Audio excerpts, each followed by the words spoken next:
할렐루야. 우리 함께 옆 사람과 같이 인사합시다. 우리 예수님을 맞이합시다. 우리 예수님을 맞이합시다.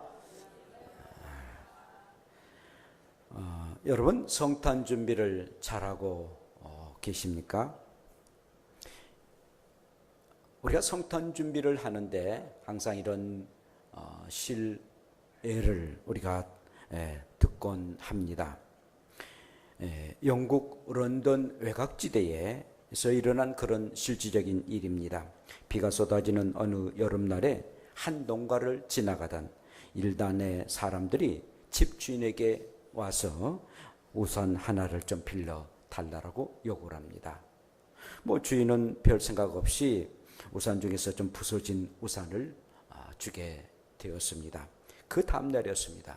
어떤 사람이 아주 예쁘게 포장한 편지와 함께 우산을 농부에게 전달하게 되었습니다. 근데 그 편지가 내용을 보니까 참 고마웠습니다 라는 간단한 그런 문구와 함께 이름이 적혀 있었습니다. 그리고 사인이 있었습니다.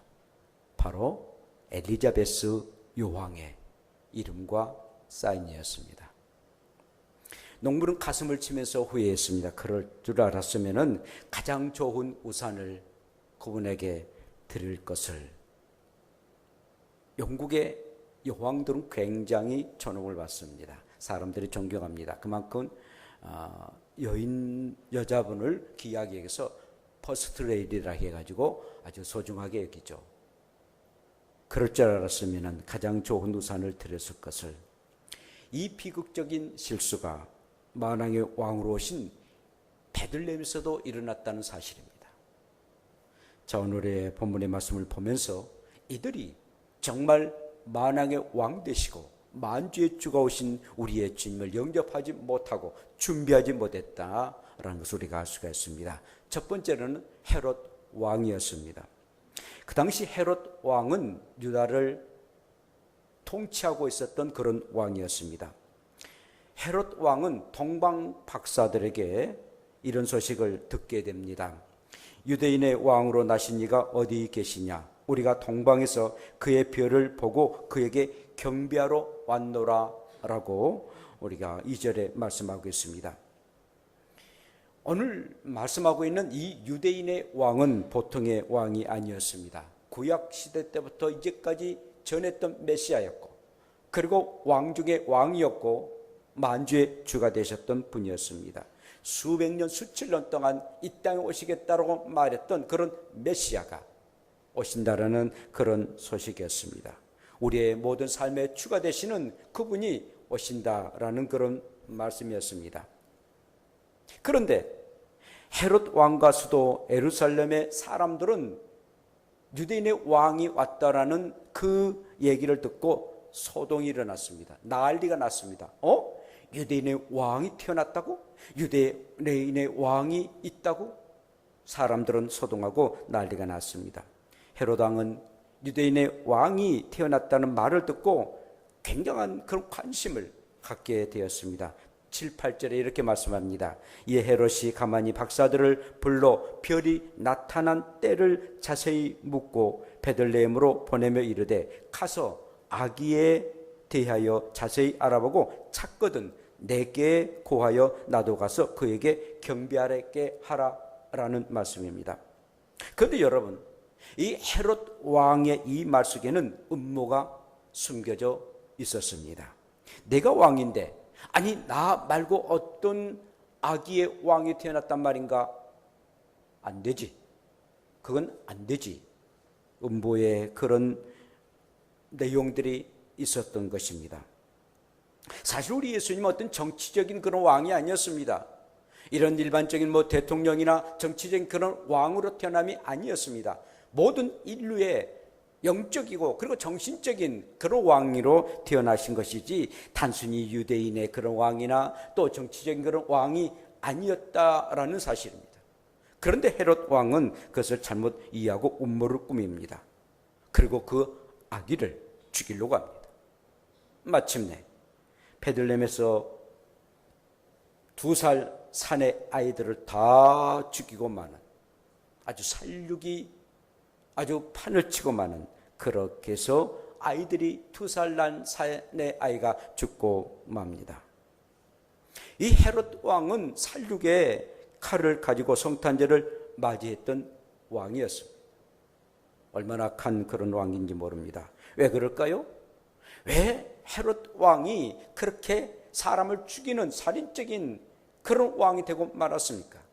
바로 성탄절을 정치적으로, 그리고 자기의 야망에 의한 그런 성탄절로 생각했기 때문인 것입니다.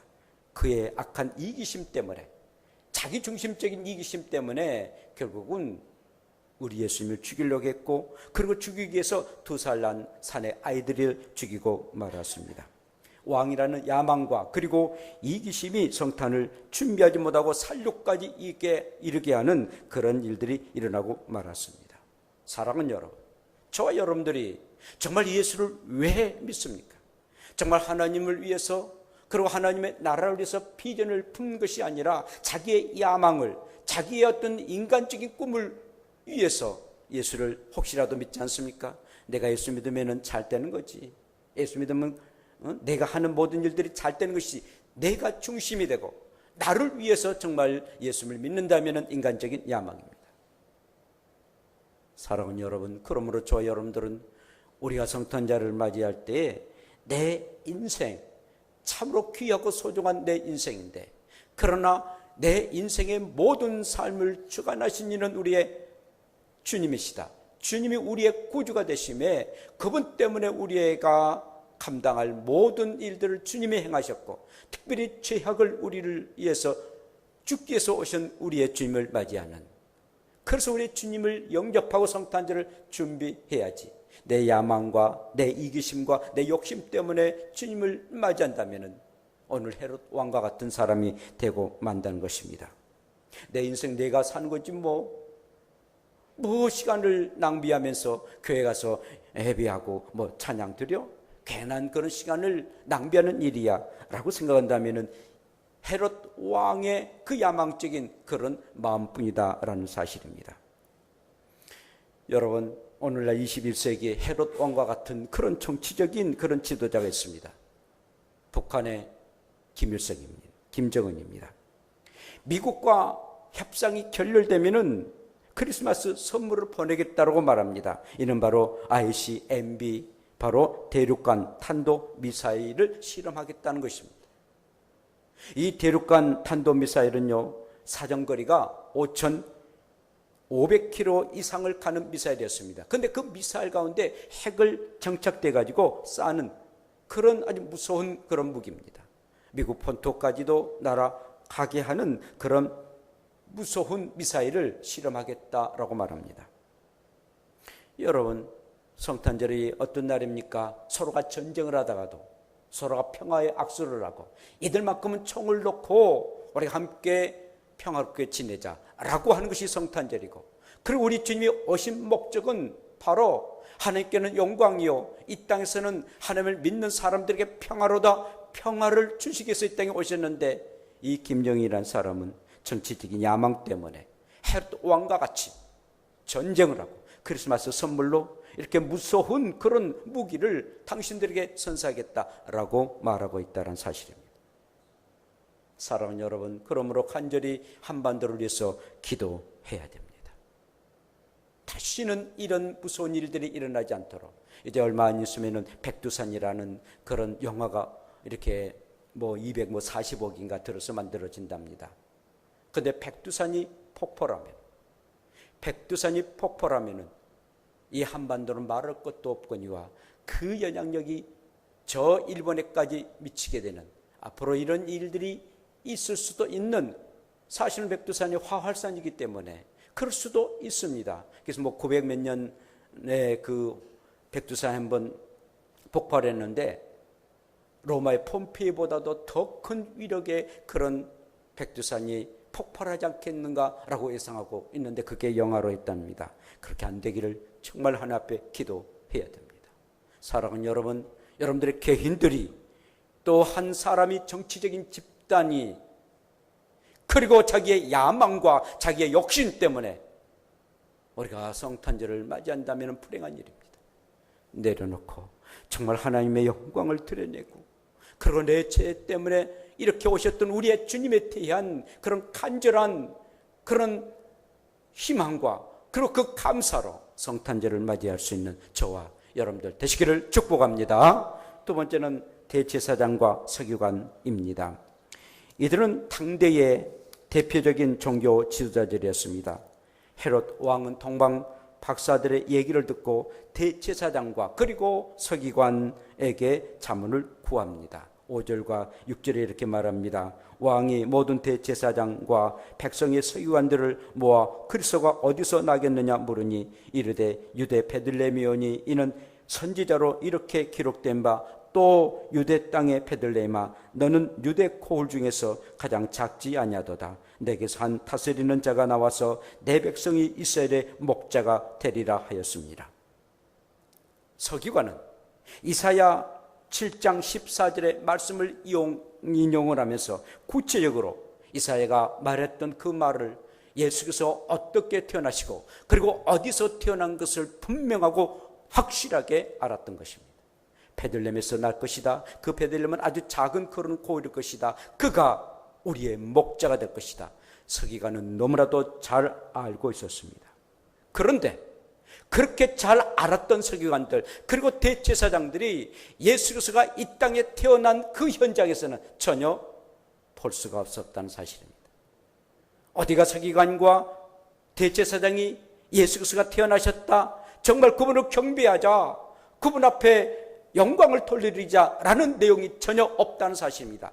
분명한 예수님이 태어날 것을 장소도 알았고 그분이 어떠한 분이라는 것을 알았음에도 불구하고 굉장히 성경을 많이 알았고 예수 그리스도가 어떠한 분이라는 것을 분명히 알았음에도 불구하고 우리 주님이 태어났던 현장에 전혀 보이지 아니했다라는 사실입니다. 그들은 예수 그리스도를 아는 것으로만이 끝났던 것입니다. 지식은 가졌으나 전혀 변화가 없었고 행함이 없었던 그런 사람들이었습니다. 손, 발이 없는 사람이었습니다. 단순히 성경적인 지식만 알았던 그래 예수 메시아로 태어날 것이다. 700년 전에 이사야 선지자가 말했던 것을 그들은 알고만 있었지만 전혀 실질적으로 주님이 태어났음에도 불구하고 그리고 이런 분이 태어날 것이다 헤롯 왕에게 말했음에도 불구하고 그들은 전혀 주님의 나타난 현장에 나타나지 아니했다는 사실입니다. 아는 걸로만 끝났습니다. 지식으로만 끝났습니다. 생각으로만 끝났습니다. 그래서 성탄절을 그들은 맞이하지 못했습니다. 야고보서 2장 19절에 재미있는 말씀이 있습니다. 내가 하나님의 한 분이신 줄 믿느냐 잘하였도다. 귀신들도 믿고 떠느니라. 잘하였도다. 귀신들도 아하 하나님이 한 분이다라. 아 그분이 전능하신 하나님이야 라고 안다는 것입니다. 안다는 것입니다. 아는 것으로 끝납니다. 전혀 믿음이 없습니다. 귀신들도 하나님이 한 분이라는 것을 압니다.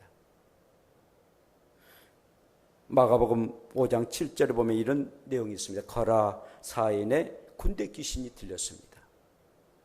군대 어마어마한 그런 군대 귀신이 들렸는데 예수님이 오신 것을 보고 이렇게 말합니다. 지극히 높으신 하나님의 아들 예수여 나와 무슨 상관이 있습니까?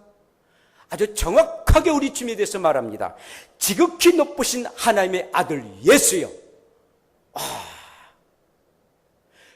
이 거라 사인에서 살아있던 이 젊은 사람 귀신이 많이 들었는데 지극히 높으신 하나님의 아들 예수요.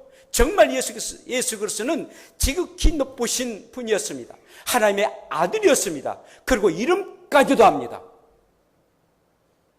이름까지도 합니다. 예수요. 나와 당신이 무슨 상관이 있습니까? 성도 여러분, 아는 걸로 끝나서는 안 됩니다. 물론 안다는 것, 알아야 면장하지 않아요. 알아야 뭔가 하지 않아요. 안다는 것은 굉장히 중요합니다만은 아는 걸로 지식으로 끝난다는 것은 바로 귀신의 믿음이라는 사실입니다. 귀신들도 믿고 떤다고 말해준 것처럼 전혀 행함이 없는 믿음은 죽은 믿음인 것처럼 전혀 행동함이 없는 아는 걸로 끝나버린다면 성경에 어디 보면 어디가 있어 그걸로 끝난다면 그것은 바로 귀신의 믿음이란 것입니다. 문제는 예수님을 영접하고 그 예수님과 함께 살아가고 그 말씀에 순종하는 것. 아하, 하나님의 말씀이 그렇구나. 정말 이 말씀은 내가 그대로 살아야지. 우리의 행동으로 옮겨져야지. 손과 발이 움직여야지. 그냥 머리로서만 끝나버린다면 아니 된다라는 사실입니다. 대제사장 그리고 서기관들 아는 걸로만 끝나고 말았습니다. 그러므로 예수님을 전혀 알지 못하고 마침내는 그들이 얼마나 예수님을 핍박했고 얼마나 그들은 결국 예수 그리스도를 십자가에 못 박혀 죽이는 일에 주역이 되었습니다. 아는 것 이걸로 끝나면 예수님을 마침내 십자가에 못 박혀 죽이고만 그리고 그분이 우리 예수님을 완전히 말살시키려고 하는 그런 무서운 음모가 그들 가운데 있다는 사실입니다. 행여나 우리가 알지 않으면 우리 예수님을 믿지 못합니다. 맹목적인 신앙은 절대 안 됩니다. 분명하게 알아야 됩니다. 알았던 하나님의 말씀을 들었던 하나님의 말씀을 항상 여러분들은 그대로 실천하고 주님 나에게 이 말씀을 실천하도록 나에게 믿음 주세요. 힘을 주세요. 용기를 주세요. 항상 실천해 나가서 실질적인 그런 믿음을 가지시고 완전한 믿음의 사람 되기를 축복합니다. 뿐만 아니라 여관 주인입니다. 예수님이 탄생할 때에 로마의 가이사 아구스토 그 황제가 명을 내립니다. 고향 가가지고 너희들이 호적을 행하라고 말합니다. 우리 예수님도 베들레헴에서 태어났기 때문에 그가 우리 베들레헴 가가지고 호적을 하기 위해서 갔습니다. 누가복음 2장 7절에 보니까 첫 아들을 낳아 강보에 쌓여 구유에 누웠으니 이는 여관에 있을 것이 없음이라 라고 말씀하셨습니다. 구주가 나셨는데 구유에 계셨습니다. 머물러야 할 그런 여관이 없었기에 구유에 계셨습니다. 태중에 있는 생명력의 그 역사심이 그리고 AD와 BC를 나누는 BC와 AD를 나누는 예수 그리스도가 이 땅에 태어나심으로 비포 크라이스트 그리스도의 전에 AD 아도토미니 곧 예수 그리스도가 이 땅에 태어나심이 서기가 되어가지고 금년에 2019년입니다. 곧 2019년이라는 것은 예수 그리스도가 태어나신 지 2019년이 된다라는 그런 말씀입니다. 정말 예수 그리스도는 우리들의 역사적인 분이시고 그리고 역사를 주관하신 우리의 주님이셨습니다. 모든 사람들이 안 믿는 사람이라 할지라도 예수 그리스도를 역사적인 분으로 우리는 알고 믿어야 된다는 사실입니다. 그런데 그렇게 역사적인 분이 아기 예수로 오셨는데 아기의 구세주로 오셨는데 오늘 여관 주인은 그것을 알지 못합니다. 전혀 의식하지 못합니다. 왜 그랬을까요? 너무나도 바빠서 그렇기 때문이었죠.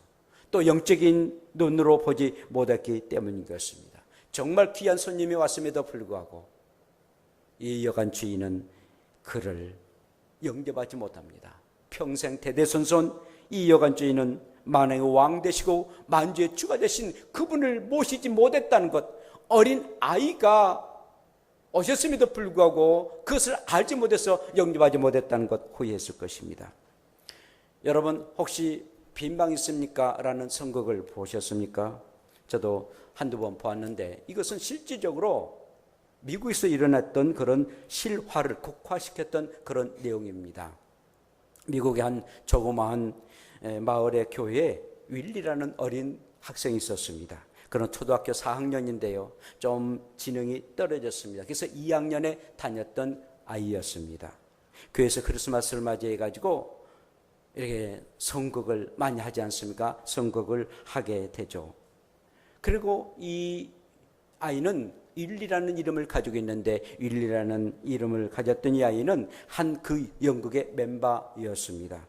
윌리는 어떤 역할을 하냐면은 요셉과 마리아가 이렇게 여관집에 오면은 와서 방을 구할 때에 없어요. 방이 없어요. 사람들이 다 찼어요. 빨리 가세요. 라는 그런 대사만 하면 되는, 아주 간단한 그런 대사만 하면 되는 그런 역할을 하는 그런 윌리였습니다. 이제 선극의 장면이 시작됐습니다. 각처에서 호적하러 온 많은 사람들이 베들레헴에 많이 모여들고 웅성거리기 시작합니다. 그런데 한 여관이 등장하고, 그리고 그 여관 문을 급하게 두들기는 젊은 부부가 있었습니다. 이때 요셉이 아주 급한 목소리로 저희 아내가 해산 때가 됐습니다. 방 하나 주세요. 저희들은 너무 멀리서 온 너무 피곤한 그런 몸입니다. 여관 문을 두들기면서 방 하나 달라고 애걸복걸을 합니다. 여관 주인이 빼꼼히 문을 열고 쳐다보고 별 볼 일 없는 아주 초라한 젊은 두 부부를 보면서 방 없어요. 지금 다 찼어요. 라고서 얘기를 하게 되죠. 젊은 부부는 아주 사정을 하지만 그러나 방이 없다는 소식을 들고 아주 지치고 처량한 모습으로 돌아가게 됩니다. 그럴 때 주인의 아들이었던 윌리가 참으로 역할을 해야 할 일이 있다면은 방이 없어요. 빨리 가세요. 왜 없는데요? 귀찮게 하세요. 라는 그런 내용의 말을 해야 됩니다. 그런데 어떤 일입니까? 윌리는 방 없어요. 빨리 가세요. 라는 말을 하지를 못합니다. 그리고 한없이 오는 거예요. 그 말을 해야만이 계속 이 선곡이 이어가는데 방이 없어요. 빨리 가세요. 라고 요셉과 마리아에게 말하지 못하고 울기만 시작한 거예요. 그러면서 이 윌리는 아니요, 가지 마세요. 내 방이 있어요. 빈 방이 있어요. 그러고서는 실질적으로 가가지고 요셉과 마리아를 자기의 방으로 인도하기 시작합니다. 그렇게 연극이 진행되니 완전히 대본에 없는 그런 말을 해서 아수라장이 짱이 되는 그런 선곡이 되고 말았습니다. 그러나 굉장히 깊은 여운이 남겨진 선곡이었습니다. 내 방이 있어요. 빈 방이 있어요. 빨리 오세요. 이 연극은 1980년대에 최종률 씨라는 분이 연출을 했고, 우리나라의 박재련 장로가 윌리라는 그런 역할을 해서 덕구라는 이름을 가지고 지금까지도 연극이 진행되고 있다는 사실입니다. 빈 방 있습니까? 사랑하는 성도 여러분, 왜 우리가 성탄절에 우리 주님을 맞이하지 못할까요? 왜 그러지 못할까요? 혹시 헤롯 왕처럼 인간적인 야망 그리고 욕심 때문에, 내 마음에 가득한 그 욕심 때문에 우리 주님을 맞이하지 못한 일은 없습니까? 대제사장과 서기관들처럼 지식으로만 예수님을 아는 것만이 그치고 전혀 행함이 없는, 그렇기 때문에 우리의 성탄절을 맞이하지 못하고 있지는 않습니까? 여관 주인처럼 너무 바빠서 돈 버는 것 때문에 초라한 그 사람에게는 별로 돈이 되지 않을 것 같으니까 그냥 내버려 두는 그런 여관 주인은 되지 않습니까? 저 여러분들이 그냥 2019년 온 것이 오는 거지 라고 생각하지 말고, 어쩜 우리의 인생이 이 성탄절을 마지막으로 우리의 삶이 끝날 수도 있다는 사실입니다. 우리가 100년 1000년 산다라고 누가 보장할 수 있겠습니까? 어떤 일이 있을지 내년에는 우리는 알지 못합니다. 매 순간마다 우리는 주님을 영접하고 정말 예수 그리스도가 만왕의 왕이 되시고 만주의 주가 되시고 그분이 아니시면 내 인생은 헛된 인생이야. 정말 그분과 함께 살아야지. 아무리 바쁘고 아무리 중요한 일이 있다 할지라도 우리의 주님처럼 귀한 분이 어디겠단 말인가. 주님을 내 마음속에 모시고 이번 성탄절 맞이하시고 그분 앞에 영광을 돌려드리는 일이 무엇인가? 그분을 기쁘시게 된 일이 무엇인가? 만약에 우리의 주님이 오시지 않으셨다면 나는 죄인으로 그리고 멸망의 길을 가게 되고 영벌을 받아서 하나님의 저주 가운데 살 수밖에 없는 인생인데, 우리의 주님이 이 땅에 오셔서 이렇게 나를 구원해 주시고 이렇게 우리의 삶의 영역 가운데 들어오셔서 이렇게 행복한 삶을 누리도록 하게 하신 이는 우리의 주님이라는 것을 아시고, 오늘 헤롯 왕이나 서기관들이나 대제사장 그리고 여관 주인처럼 되지 마시고 정말 우리의 주님을 맞이하고 주님과 함께 성탄절을 맞이하는, 그리고 함께 살아가는 복된 저와 여러분들 되시기를 축복합니다. 기도합시다. 우리 다 같이 함께 동성으로 주여 한번 부르며 기도드립시다. 행위나 인간적인 야망과 이심 때문에, 그리고 지식으로만 예수님을 알고 너무 바쁘고 돈 버는 것, 또 세상적인 일 때문에 우리 주님을 맞이하는 일이 없도록 항상 우리의 모든 것을 내려놓고 온전하게 주님을 맞이해서 주님과 함께 살아갈 수 있는 우리의 심령 되도록 우리 다 같이 함께 통성으로 주여 한번 부르며 기도드립시다. 주여